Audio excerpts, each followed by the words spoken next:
Hey everyone, my name is Greg. I'm McCoy. And I'm D. We're from Chat. We're three Filipino American gay guys discussing topics about culture, LGBTQ identity, politics, even love. Or the lack thereof. Here we go again. Okay. We also cover family dramas and everything your tita baby and uncle boy don't want to talk about. You can find us on Apple Podcasts, Spotify, or wherever you listen to your podcasts. If you like this episode, please rate the podcast 5 stars, 6 and take it home. This podcast is a member of Bunk Collective.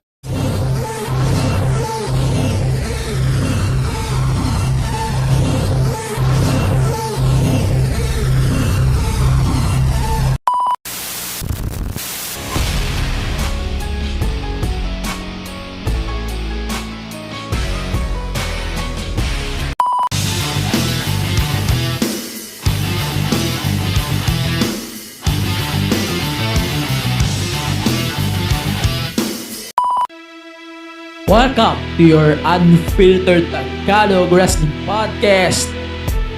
And this is the MTV Show Podcast, a wrestling podcast.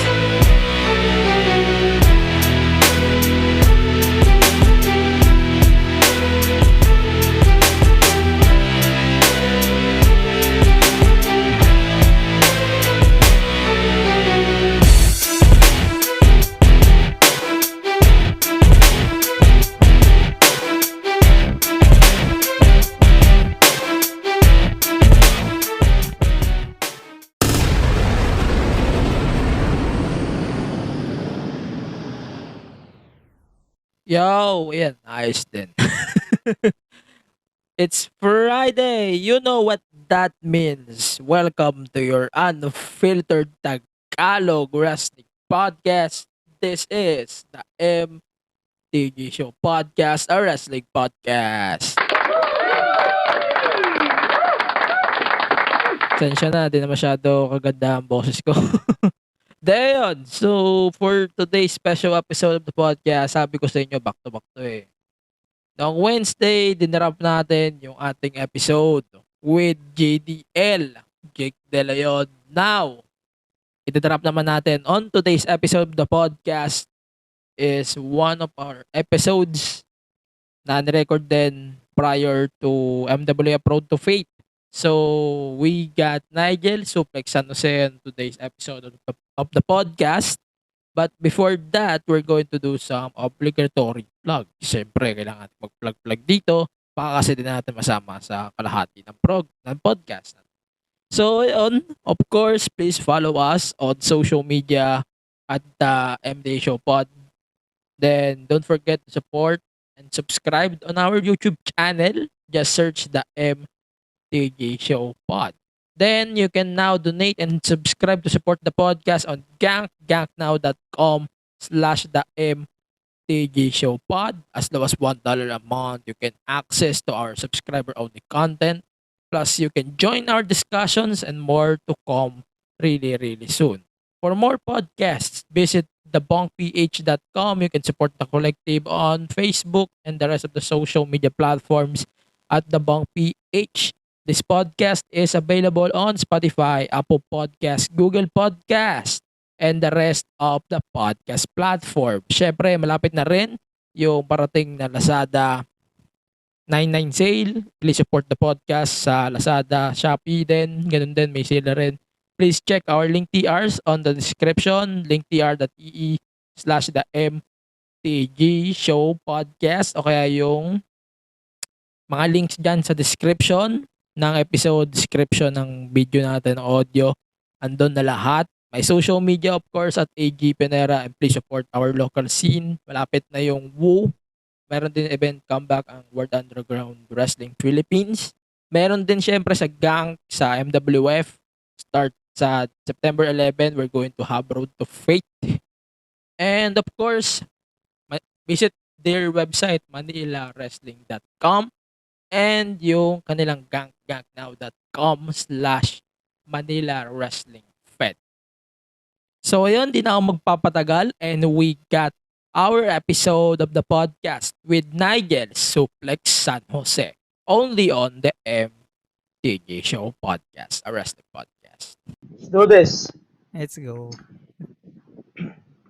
Yo, you're listening to the FT Show podcast, and tonight, holy shit, it's gonna be the part one of our four-parter series for MWF Road to Fate. Sabi ko sa inyo guys, kahit di ako manonood ng Road to Fate, I'm going to tell you, it's gonna be a good way to start your life as a Philippine wrestling fan. Kung di ka pa nanonood ng wrestling sa Pilipinas, I swear to God, guys, sabihan ko na agad kayo, watch it, hindi niyo mare-regret yung sinasabi ko right now. And, regardless, ladies and gentlemen, one of the top 4 contenders for the MWF Championship. Still a fair of 4-way elimination though. Kasi tinanong pa namin. I got Nigel Suplex San Jose! Magandang hapon!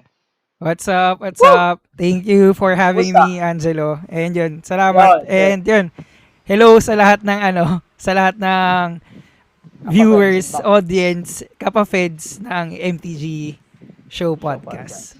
Yes. Yan. Kasi ito, ngayon na namin na-realize, sabi ko, I asked my producer first question, sabi ko, magagawa ba tayo ng MWF content? Kasi, di ba, marami na kaming wrestling podcast dito sa Pilipinas. And I'm not sure dito. Pero anyways, thank you for accepting the invitation. Dalawa na agad ngayon ng aming nire-record. Crystal, still waiting. Ay, wait, mag-i-spoil na ba tayo? Crystal, still waiting. Si Fabs next week siguro. Mako-confirm namin yung details kay Fabs. Today, pagkatapos ito, kay JDL. So yun. Please introduce yourself nga pala, sir, for our viewers, bunkmates, and of course, mga kapafeds. Yes. Hello everyone. So I'm Nigel Suplex San Jose, a pro wrestler from Manila Wrestling Federation. So, nag-start ako mag-pro wrestling way back in 2018. So, yung trainee pa lang ako noon. And yun. So, puro training, puro wrestling. As ngayon, nandito na tayo bilang top 4 contender para sa Manila Wrestling Federation Championship. Pero yun nga, ako rin naman yung previous na contender talaga bago mag-reset yung rankings. And yun, syempre nilaban ko. Dito pa rin ako, contender pa din. So, na-off ko mic ko, sorry. Pero, Okay. syempre, sa mga hindi naman nakakakilala sa'yo, nag-debut ka, hindi pandemic era, linawin natin. Pre-pandemic era ang debut. Pre-pandemic pa. Ayan, para lang sa mga starters nating kapafeds. And of course, our bunkmates na hindi nanonood ng MWF sa Junk, by the way, you should subscribe to MWF ang Junk. Hindi niyo makakalimutan yan. I swear. So, kamusta ang buhay wrestler so far? 2 years na tayong pandemic. Oo nga eh. Grabe as in yung iba yung natingga lang na walang kahit anong wrestling, kahit training wala dahil nga sa pandemic. So, hirap na nag-aantay na hindi natin alam kung anong mangyayari sa fate ng pro wrestling sa Pilipinas. Pero, simula nung medyo lumawag, yun, nilaban na namin mag-start ulit. Actually, parang early, mid 2021, nagsa-start na actually mag-training na pakunti-kunti yung mga tao. Pero syempre dahil nga kailangan pa rin ng safety protocols para iwas hawa. So, yun, slow start pero pagdating nung November 2021, doon na namin naisip na ibalik na talaga. Unti-unti, kaya nag-start kami nung show namin. Recent show, yung start ulit, first show namin since nag-start yung pandemic. And from there, gradual umangat na eh. Tapos hanggang nagkaroon na ng bagong season yung Action Novela TV ng MWF. And boom, nakapag-live shows na kami. And hopefully, kahit madami pa din banta ng pandemic, hindi na bumagal yung momentum ng Philippine Wrestling. Kasi hindi lang naman yung MWF yung inaabangan natin. Lahat ng part ng Philippine Wrestling community, yung World Wrestling Underground PH sa PWR. Syempre, inaantay talaga natin yung pagbabalik and 100% resurgence ng Philippine Wrestling community talaga. Syempre. Pwede ba mangyari pa din yung 3 event sa tingin nyo? 3 company event? Sa tingin nyo? Yeah, pwede. As in, pwede pa ulit. Nangyari na eh. Parang, pero yung last time, yung Oiso Cup, patikim lang yun. Yung Oiso? 3-company event. Pero, for sure, mauulit yun. Never say never naman. Never say never. Yes. Sabi nga, pagka mag-isip ko lang, retirements, ganyan, never say never talaga. Yes. Ayun. So, syempre, sa mga bunkmates natin na bago, sabi ko nga, what is your standing by the way? May standings ba? Na, for example, win, lose, record, para lang ma-refresh natin sa bunkmates natin. Sige. And kapafets. Yung standing ko, counted kasi yung ever since yung pre-pandemic pa na record. Actually, may losing streak talaga ako noong 2019 eh. Kaya ako kayo magulat dun sa record ko. Pero yung current standing ko, wait lang, double check ko lang sa utak ko. Meron akong 8 losses, pero yung wins ko, sige. Okay, Streak. as I were, yun nga, yung streak. Yeah, nag-losing streak talaga ako nung buong 2019. Pero, syempre, bumawi ako nun. And ngayon, bumawi rin ako. Mas lalong bumabawi ako ngayon sa bagong start. And wala pa talaga akong, well, yung Oiso Cup, pwede natin count yun na naisahan ako ni David Ravena. Pero ginantihan ko siya agad eh. Yung nagtapat kami sa action novela. And yun. Siguro yung ranking ko in terms of standing, ayan, hindi ko na mabilang ilan yung wins ko. Pero ano pa ako, buong action novela, ngayon season ng action novela, ano pa rin ako, undefeated. So pero yung rankings ko, checking ko is in terms sa win-loss record, ang katay ko si Fabio Makisig in terms sa win-loss record. Yes, a number of wins rin. Pero ako yung undefeated. Isa sa mga undefeated since nag-start ulit yung Action Novela TV. Yes. Ayun. So, at least, yung mga bunkmates natin, at saka yung mga kapafeds na hindi pa ulit nakapanood sa gang, na-refresh na kayo about the streaks. Sobrang sabi ko sa inyo, nawaran nyo sa gang. Actually ako, nawawala rin sa isip ko yung scoring nyo. Since the pandemic came, everything, buti na lang nabalik bigla sa isip ko yung streaks nyo about especially nung nag-umpisa kayo medyo noche, then ito na nga, nagdara-diretso na kayo sa action novela. So, let's do this.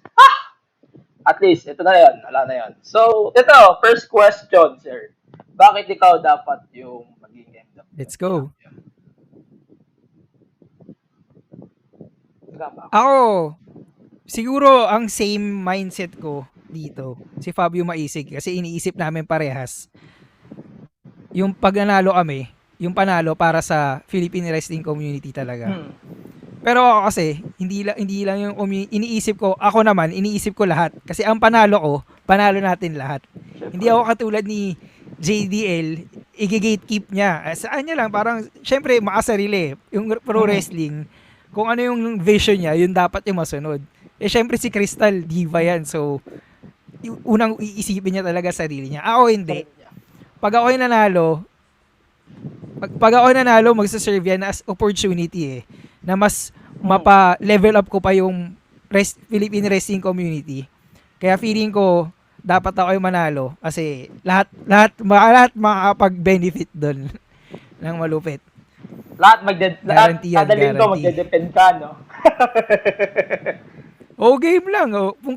Kung ma-up yung prestige nung title belt o kahit hindi yung belt, kahit yung buong mismong Philippine Wrestling, 'di ba? Kung kailangan ko mag-defend o i-defend ko sa ibang bansa para sa Pilipinas, lalaban lang ako ng lalaban. Why not? 'Di ba? Ayun. So, ito, may bang community question tayo. So, si Rowan, Wrestling Podcast. Yan. Ito, interesting.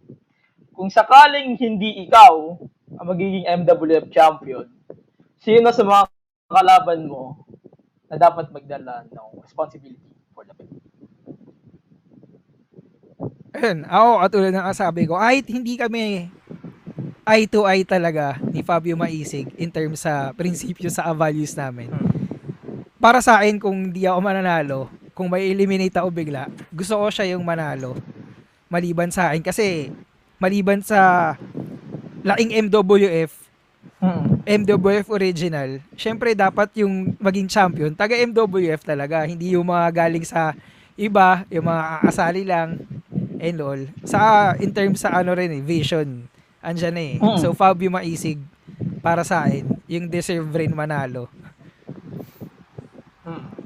Ayun. So, parang pakiramdam mo, pag nanalo si Fabs, parang homegrown to homegrown pa rin yung concept ng belt. Oo. Yun. Yes. Mas maganda naman, syempre. Although, we're not underestimating. Kaysa naman, ano yun nga, Although, di naman natin na-underestimate yung dalawang dayo, sila Crystal and si Oo. Syempre, malaking bagay din yun. Pero iba pa rin pag homegrown. Ganun lang yun. So, iba pa din. Ito, lalo na ang tagal rin nung MWF, 'di ba? Napunta sa ibang bansa na Ayohoho. Tapos ngayon bumalik. Buti binalik. Kung hindi bumalik si Oho, nako, good luck.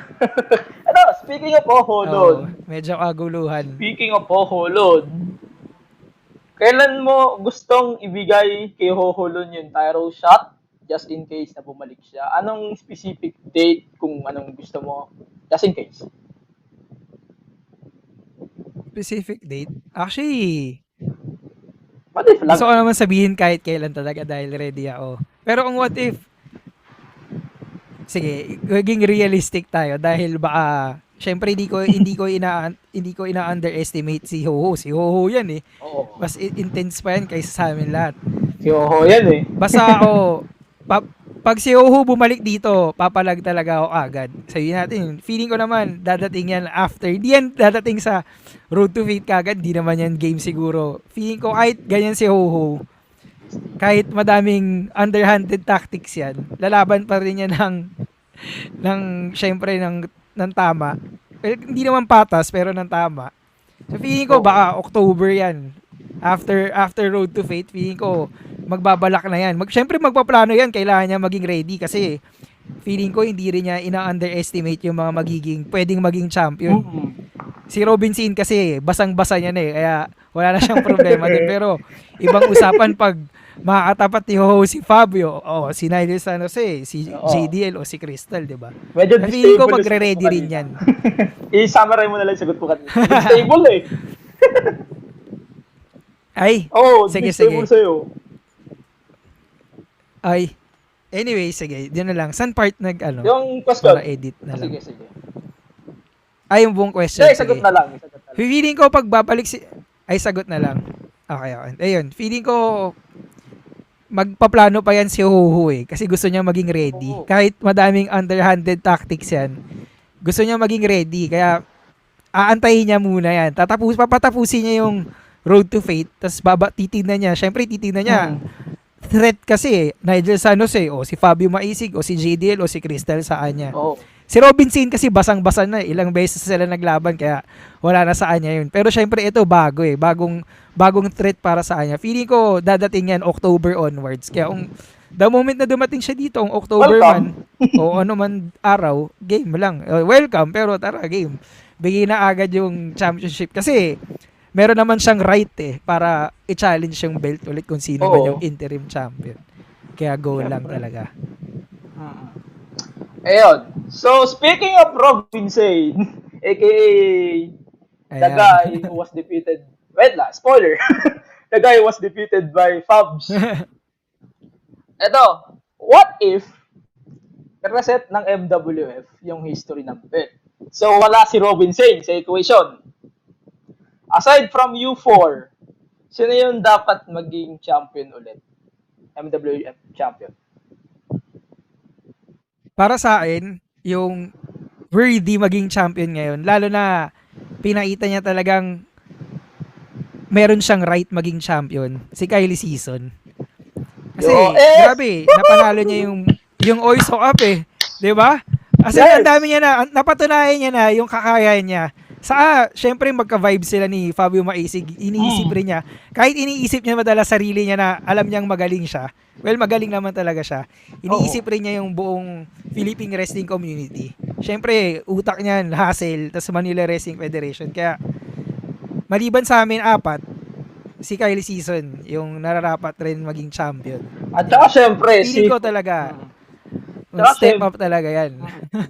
Tsaka syempre, si Kyle Season, di ba wala pa yung... Di ba dapat may award din yun? Yung panalo niya sa tournament? Oo. Dapat, yun ang abangan natin. Kaso, nagpahinga Oo, bigla kasi- eh. Yan, Sana. abangan natin. Malapit na magbalik yun. Naririnig ko na eh. Oo. Naririnig ko nang babalik na si Kyle Season. Malapit na. Sana, i-earn na Abangan lang ni natin, Kyle abangan yung natin. shot niya ulit para goods na. Oh, Ayun. kayang-kaya niya yan. Kahit i-reset mo ulit yan, papalag yun. Ayun. So, no offense, Robin Sane, kung nakikinig ka man dito. And no offense to you, sir. Don't call us monkeys. Ayun. Eto, there's a question again from our Bonk Collective community. So, nagtanong dito si Julian, 123 Podcast. Yung journey mo daw so far in the World Tyro Tour, eh syempre, ang daming sagabal nun, no? So, you became number 1 contender for the belt in 2020, and then yung pandemic nga, andyan. In terms of mindset, paano mo makukumpara yung NSJ ngayon sa NSJ noong 2020? Siyempre, kung mag-compare tayo sa nakaraan, ibang-iba talaga. Kasi ako, bilang si Nigel San Jose, hindi ako papayag na hindi ako magle-level up bawat araw na lumipas. So, dapat, minimake sure ko talaga, lagi akong ready, lagi akong nag-i-improve, lagi akong nagle-level up. Kasi yan hindi ko mararating itong position ko ngayon, hindi ko mararating itong ranking bilang top contender kung hindi ko nilalaban yung bawat araw ko para mag-improve. Kasi syempre, hindi lang ako yung nag-i-improve Nag-i-improve rin yung mga kalaban ko, yung mga ibang top contenders. Dumadami pa kayo. Pero, for me, dumadami. Pero ako, bilang kaasali ko lang talaga, kaka-fresh lang ako sa wrestling since 2018 lang ako nag-start. Nakikita ko na talaga na yung lamang ko rin sa 4 na contenders. Ako yung may pinaka mabilis na growth rate, improvement rate. And hindi ko yung sasabihin kung wala akong napapaitang resulta, 'di ba? Simple. Sabihin natin isang malaing sagabal yung hindi naman sagabal, isang malaing obstacle. Naging obstacle yung 2019 in terms dun sa sa ranking. Pero wala, nilaban ko na eh. Simula nun, pataas na tayo ng pataas. Kaya yung mindset ko, stable pa rin, clear. Nakatingin pa rin ako dun sa goal na kailangan. Siyempre, mag-focus ka lang. Andun na tayo eh. Yes, tama Malapit yan, na rin na tama. September eh. Di Oo, ba? ito na eh. Oo, Okay. konti na lang. Konti na lang. Tapos medyo noche na ulit. Hindi, joke lang. Di pa natin alam. Ayun. So, ito. Hindi pa. So, ito nga yung pinapili ko sa iyo. That's why I asked you 1 or 2 before we start the recording. Ito. Sagot mo na to eh. As far as I know, nasagot mo na to eh.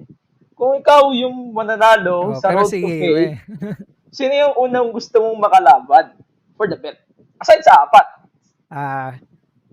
Aside sa 4 sa Ho. Sige, wag na natin isawa si Ho Oo, sa wag 4 na, dahil wag na. deserve naman nila lahat. Hmm. Ayun nga, ulitin ko, ako hanggang ngayon ang nakikita ko pa rin na karapat-dapat na pwede mo nga isingit para maging 5-way. Si Kylie Season talaga.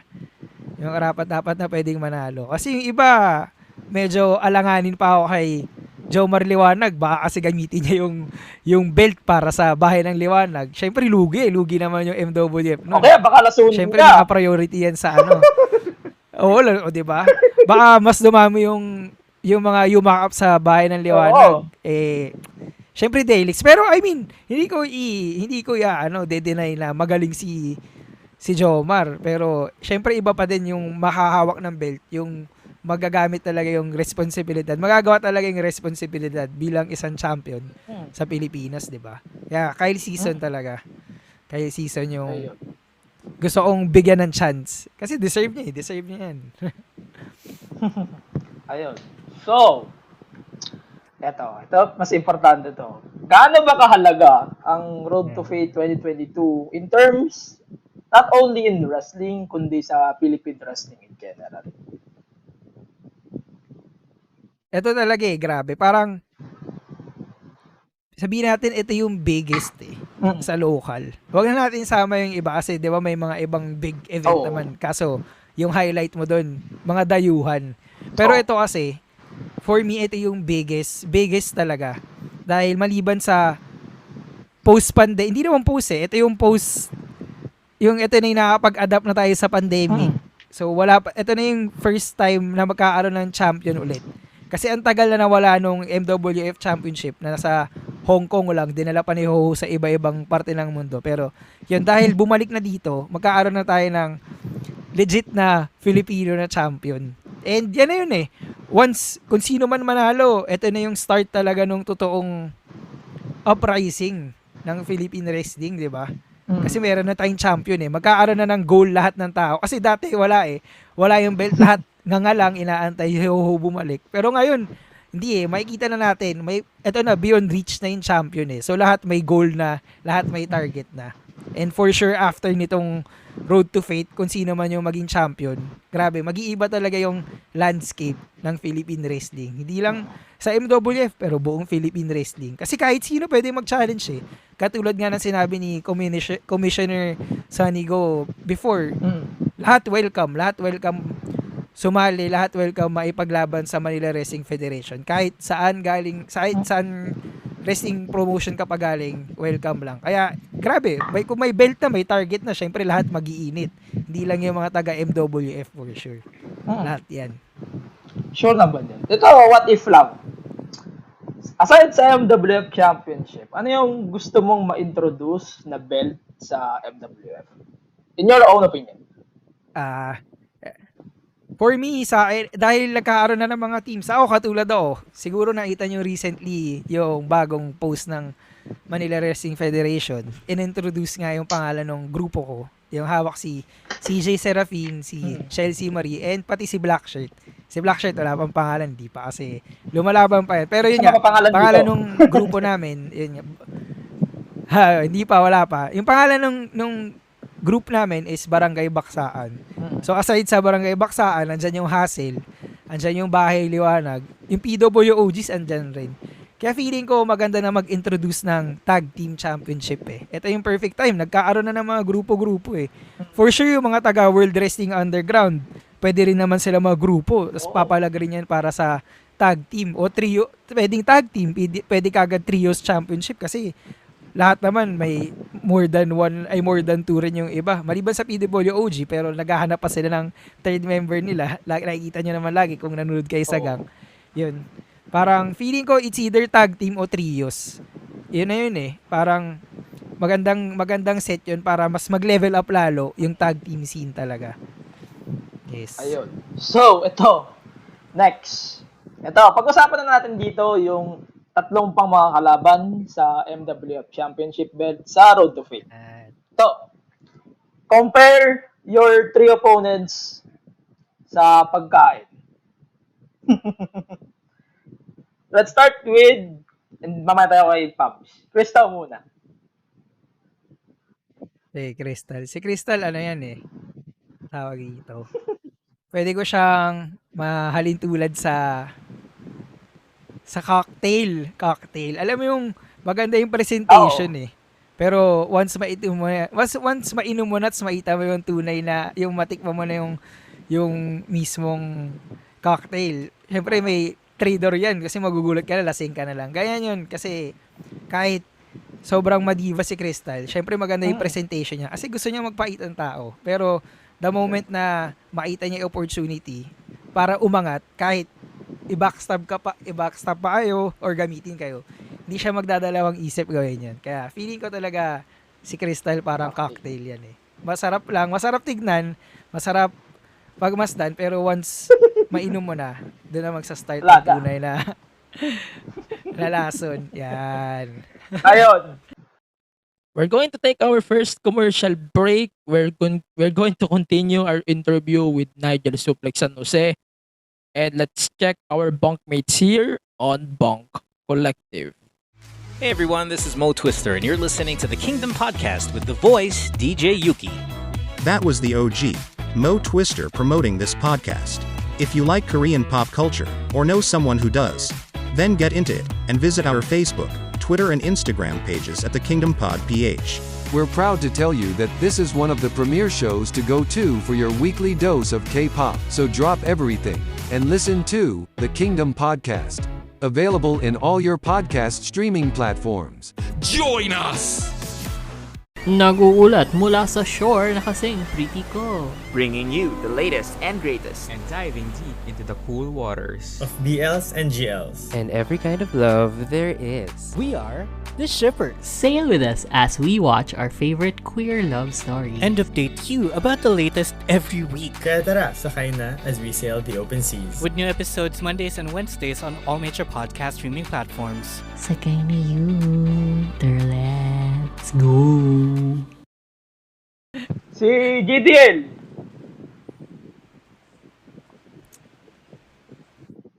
Si JDL. Ano ba to? Si JDL, ano ko yan, pagkain, para siyang pagkain.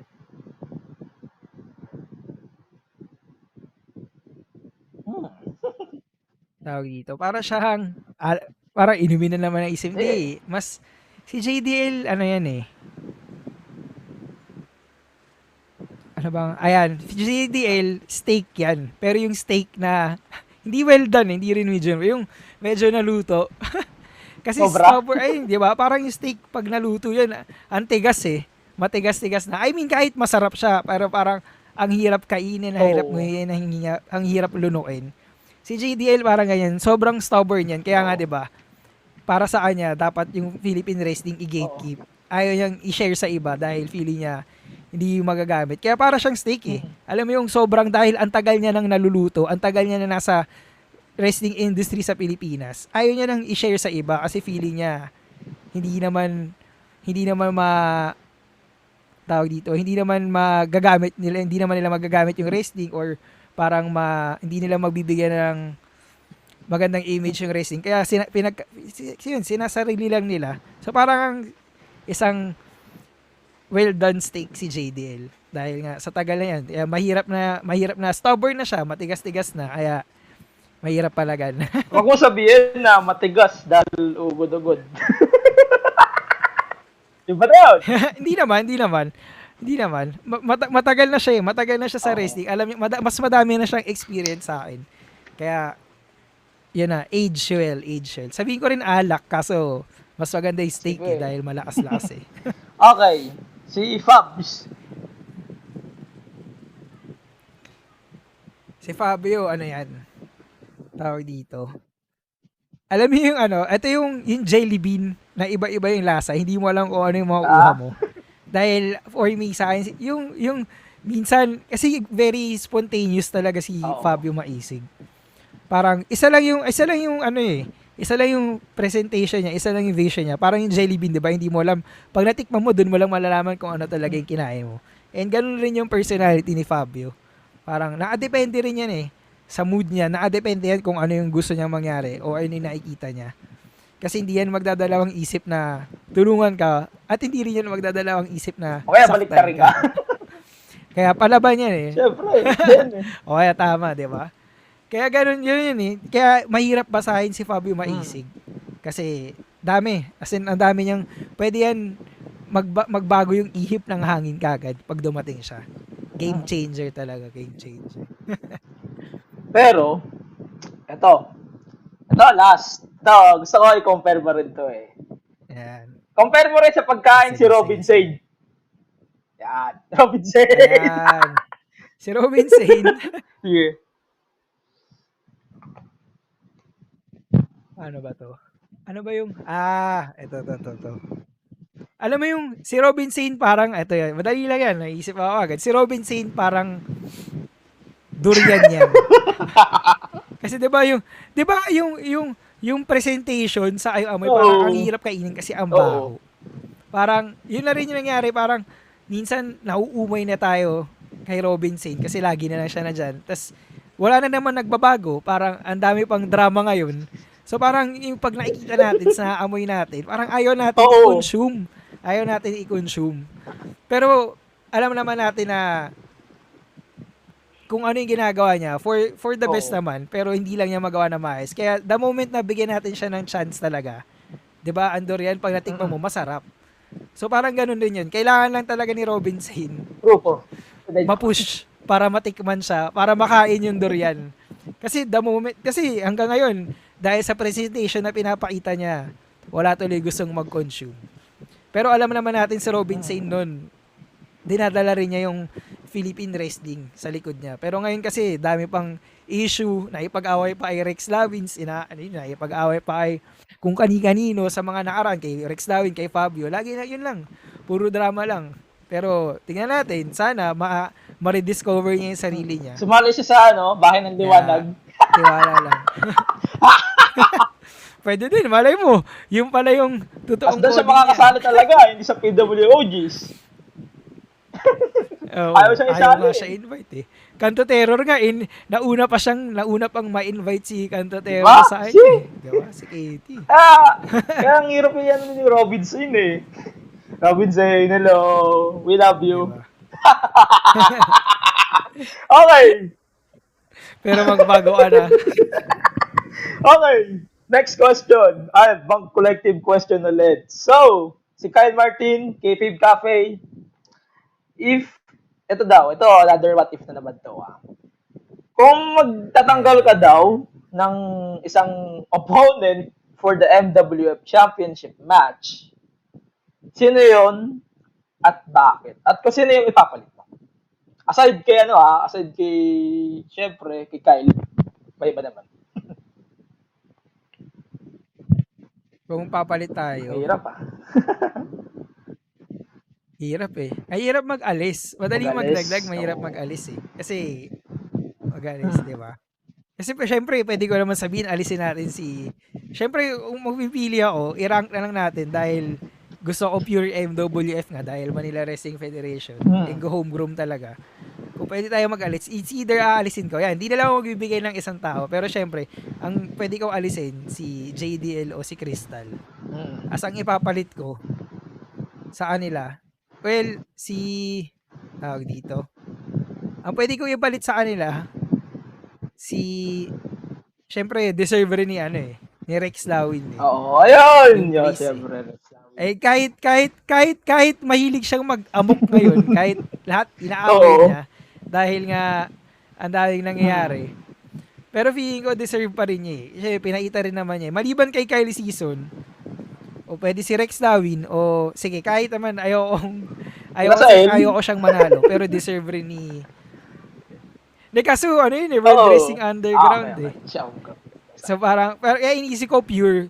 So sa akin si Rex Lawin o kaya si Jomar Liwanag. Dahil si Jomar Liwanag kahit na alam nating masama ugali niya, napatunayan naman niyang deserve niya maging champion. Kahit papano, pero masama pa rin ugali ni Jomar Liwanag. Pero hindi ko naman siya ayaw. Pero yun na naman yung general na nakikita natin. Kakainin mo ba yung spaghetti niya? Pero Rex Lawin. Depende, kaso baka may gayo mo.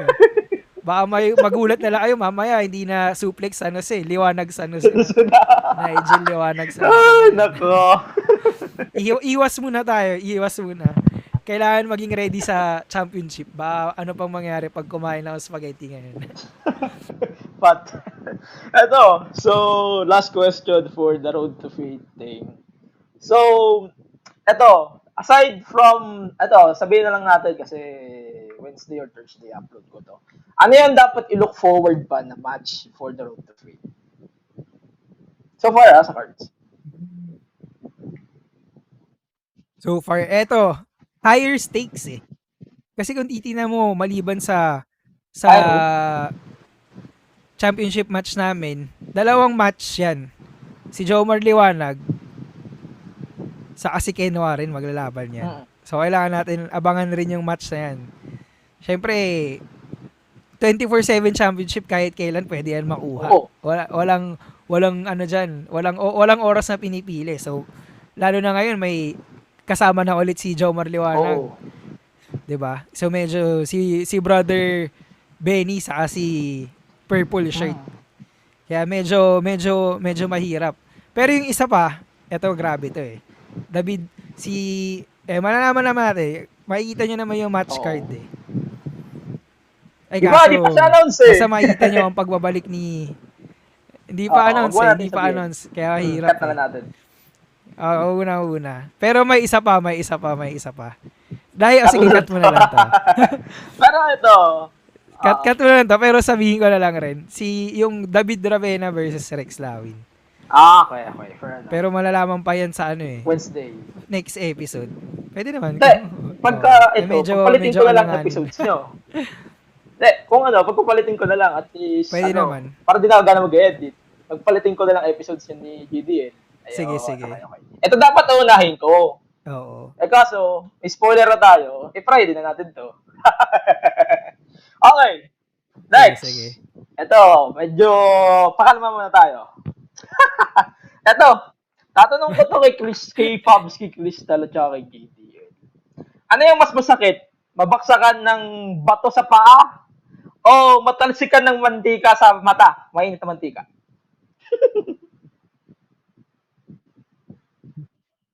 Siyempre, mas masait matalsikan ng mainit na mantika sa mata.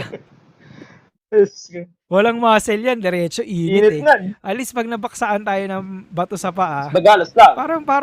Parang sa wrestling yan, galos lang. Madali lang i-recover. Kung mabali yan, madali lang mabalik. Pero yung mata, once ma-damage yan, wala na. Baka bulag ka na talaga. Oo. Ayun. Tama yan. Mahirap mabulag. Mas mahirap mabulag kaysa mabalian. Ganun yun. Oo. Ayun. So, ito, since we're closing almost, sabi ko na nga ba, hindi ba naabot eh. Ayun. Kasi, we saw a lot of pictures lately sa posts ni, actually, kay Pabs, na marami daw aspiring wrestlers, wannabes, sa page niya.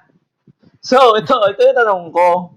Ano yung masasabi mo sa mga aspiring Philippine wrestlers natin? And of course, mga aspiring na bunkmates natin na gusto rin lumaban dito sa MWF. Yan. Ako, kung tutuusin, nanggaling rin ako sa posisyon ng mga gusto, aspiring din. Siyempre, bago ako maging pro wrestler, aspiring pro wrestler rin ako.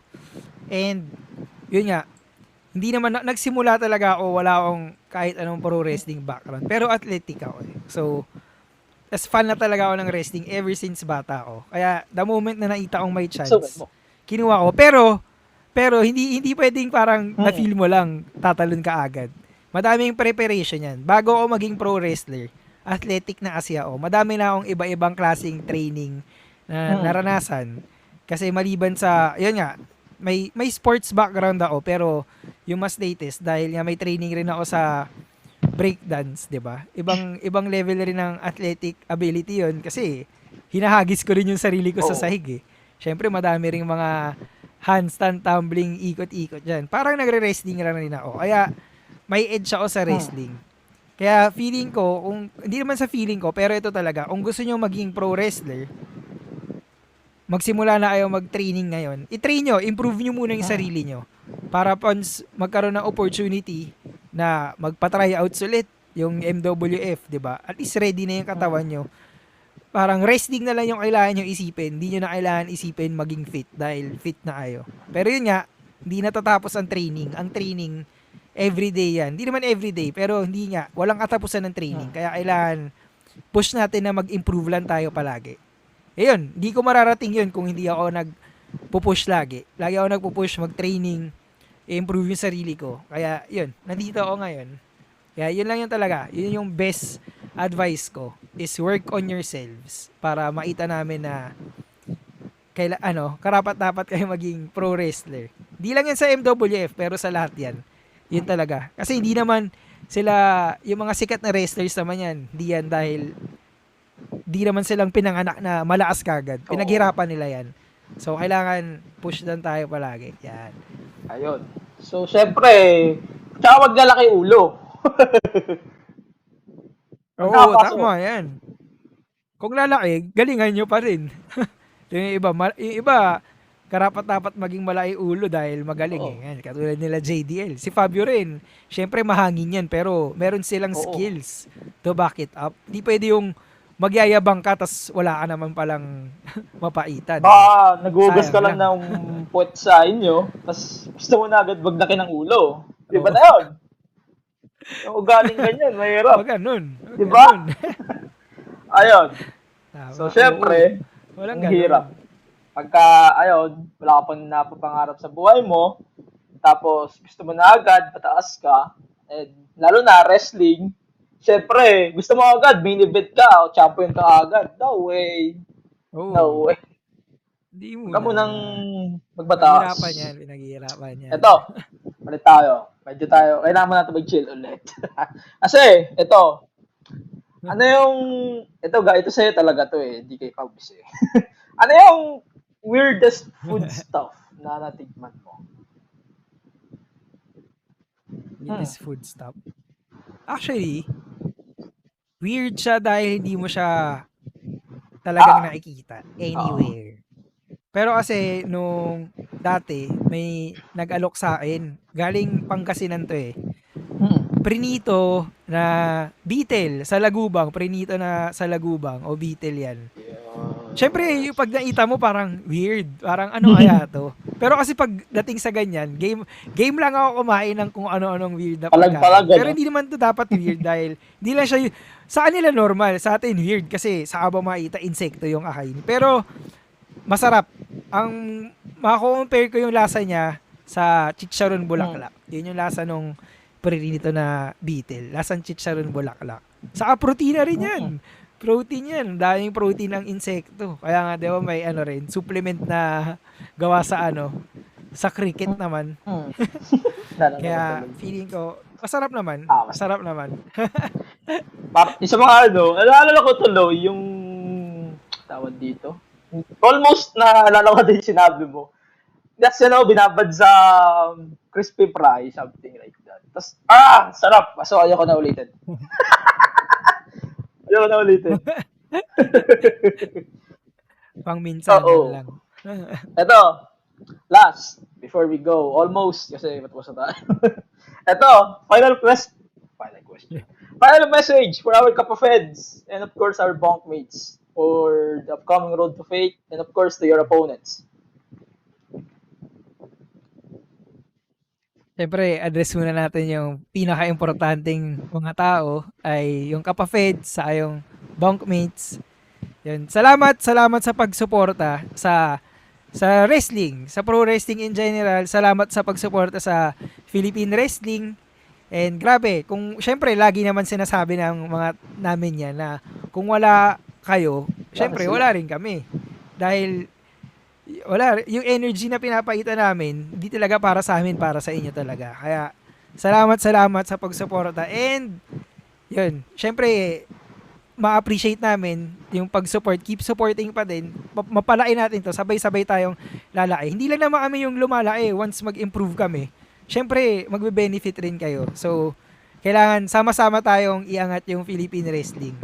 And yun, para sa mga kalaban ko, hindi porket bago lang ako o kailan lang ako nagsimula, hindi ako magpapatalo. Kasi gugulatin ko talaga kayo. Papakita ko talaga yung best ko. Syempre, kahit ano pwede mangyari sa four-way eh. Kahit ano pwede mangyari sa four-way.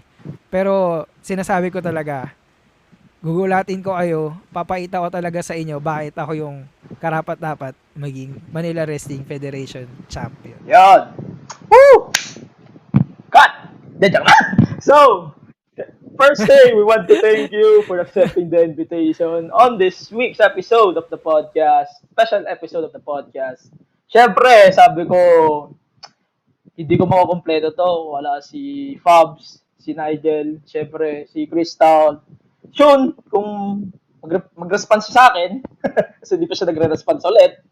And then, si JDL, siyempre, mamaya pagkatapos nito, we're going to have another interview.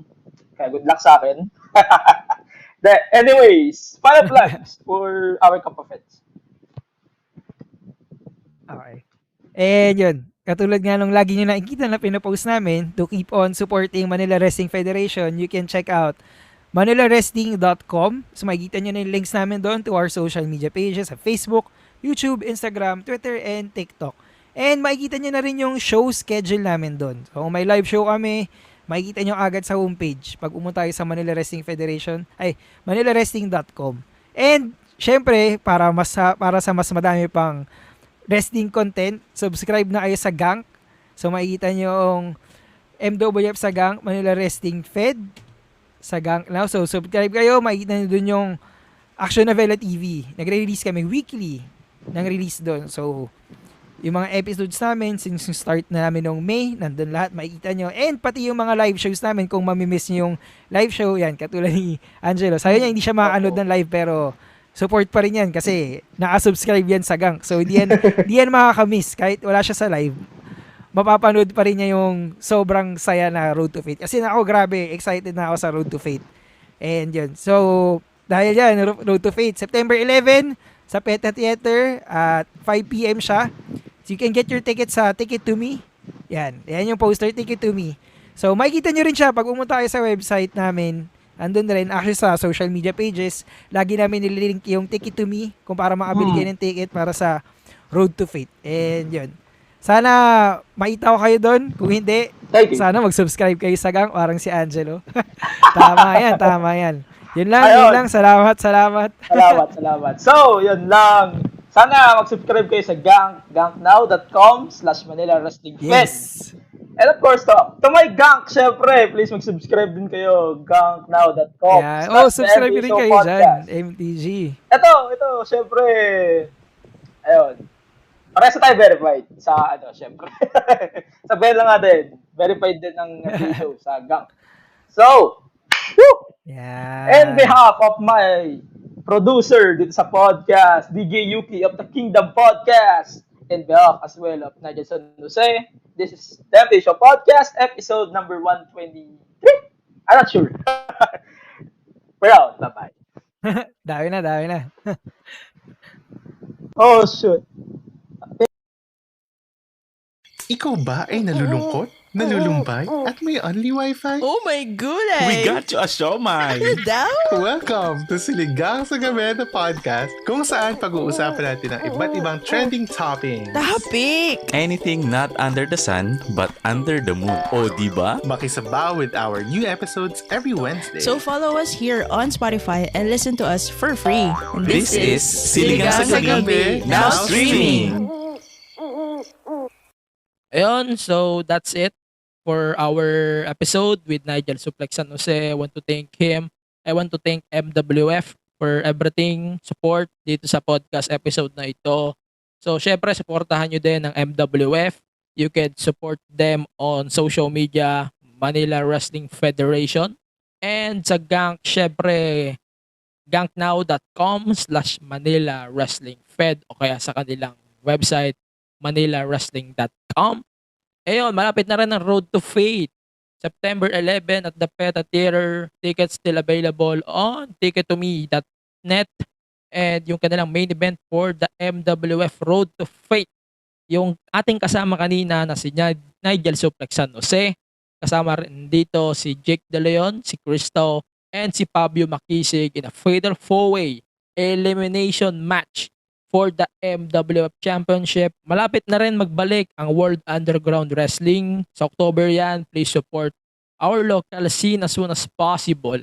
And yung, syempre sa podcast dito, please support the MTG Show Podcast. All of the socials at the MTG Show Pod. Subscribe to our YouTube channel at the MTG Show Podcast. Yung Gank, syempre, for our subscriber only content, as low as $1 a month. ganknow.com/the MTG Show Pod. Also, pwede rin pala kayo magbayad dito by Gcash. Mas madali ang buhay nyo. Siyempre. And for more podcasts, visit thebunkph.com. You can support the collective on Facebook and the rest of the podcast, Twitter platforms, social media platforms at The Bunk PH. This podcast is available on Spotify, Apple Podcast, Google Podcast, and the rest of the podcast platforms and on the podcast app. All of the links is available on linktr.ee/the MTG Show Podcast. And yung social media ko, of course, AG Penera. And yun, please support our local wrestling scene.